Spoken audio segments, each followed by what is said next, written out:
નમસ્કાર મિત્રો, હું કરણ જોશી. છેલ્લા 2 દિવસથી ઘણા બધા હિતેચ્છુઓના મને મેસેજીસ આવે છે કે ભાઈ, અમે જાણીએ છીએ તું સાચો છે અને અમે બધા જ તારી સાથે છીએ.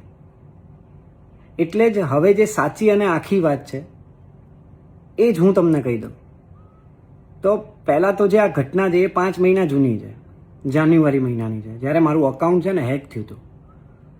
ત્યારે મારા અકાઉન્ટમાંથી ઘણા બધા લોકોને મેસેજીસ ગયા હતા, મારા મિત્રોને પણ ગયા હતા. કોઈની સાથે પૈસાની માંગણી થઈ હતી, કોઈની સાથે કામ રિલેટેડ વાતો થઈ હતી અને કોઈને અયોગ્ય મેસેજીસ થઈ ગયા હતા. હવે આ સંબંધિત બેનને પણ અયોગ્ય મેસેજીસ ગયા હતા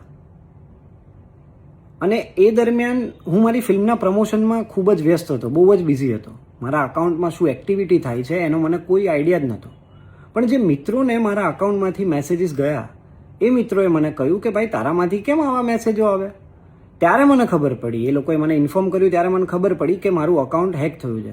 અને મેં ત્યારે જ એ જ સમયે તાત્કાલિક ધોરણે મારા ઇન્સ્ટાગ્રામ પેજ ઉપર આ માહિતી જાહેરમાં શેર કરી કે ભાઈ, મારું અકાઉન્ટ હેક થયું છે.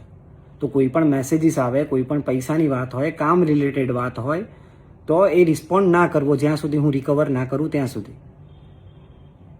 હવે આ સંબંધિત બહેને પણ સ્પષ્ટ રીતે કહી દીધું હતું ત્યારે કે આ જે મામલો થયો એમાં મારી કોઈ વ્યક્તિગત સંડોવણી હતી જ નહીં. આ જે થયું છે એ હેકિંગના કારણે જ થયું છે. ત્યારે જ બધી ચોખવટ થઈ ગઈ હતી, ક્લિયર કટ ત્યારે જ બધું થઈ ગયું હતું. પણ હવે એ 5 મહિના જૂની ઘટનાને ફરી જે અલગ અલગ રીતે રજૂ કરવામાં આવી રહી છે તો એ હકીકત નથી. સત્ય જે પહેલાં હતું સત્ય એ જ છે, સત્ય બદલાતું નથી ક્યારેય. અને મારું ખાલી કહેવું એટલું જ છે કે કોઈ પણ ઓપિનિયન બનાવતા પહેલાં હકીકત શું છે ને પહેલાં જાણી લો. ઇન્સ્ટાગ્રામને કાયદો સમજીને ફાયદો ઉઠાવવામાં આવતો હોય ને એવું બધું મને અત્યારે લાગી રહ્યું છે. આ ના થવું જોઈએ, આ ખોટું છે.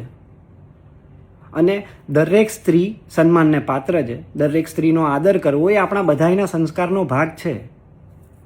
મને સાચું શું છે ને એના ઉપર વિશ્વાસ છે બસ. અને આ વિડીયો બનાવવાનો માત્ર હેતુ એટલો જ છે કે તમારા બધા સુધી સાચું પહોંચે. Thank you so much. જય દ્વારકાધીશ.